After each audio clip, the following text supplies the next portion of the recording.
Ciri khas dari kurikulum Merdeka adalah adanya kegiatan proyek penguatan profil pelajar Pancasila atau P5. Pihak sekolah dituntut untuk menuntaskan 7 tema yang sudah ditetapkan oleh pemerintah. Di SMPN 1 Tenjo ini perwujudan dari hal tersebut diaplikasikan berupa kegiatan yang menerapkan dimensi, elemen, dan subelemen profil belajar Pancasila dalam bentuk kegiatan khusus untuk kelas 8.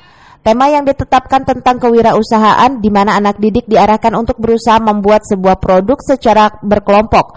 Kemudian mereka mempresentasikan di depan guru pembimbing. Terkait hasil dari proyek mereka, selanjutnya pihak sekolah memberikan bimbingan terkait cara produksi, pemasaran, mapping market, dan bagaimana melakukan pemasaran, pengadaan modal, perhitungan laba, dan lainnya. Semua di bawah bimbingan Komite Pembelajaran Sekolah SMPN Tenjo.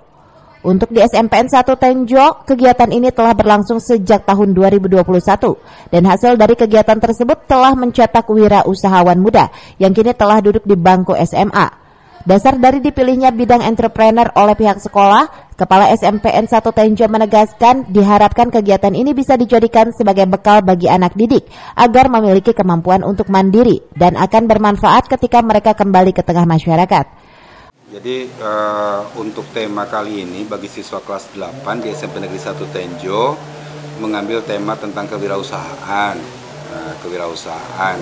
Jadi disepakati oleh anak-anak dan oleh guru bahwa tema yang akan diambil untuk siswa kelas 8 itu adalah tema kewirausahaan. Dan tema ini juga lebih menekankan kepada penanaman dimensi profil pelajar Pancasila, salah satunya ya bisa di gotong royong, terus bernalar kritis dan kreatif. Jadi dimensi yang diambil untuk kegiatan kali ini adalah 3 dimensi itu. Dari Tenjo, Kabupaten Bogor, Tim Liputan melaporkan.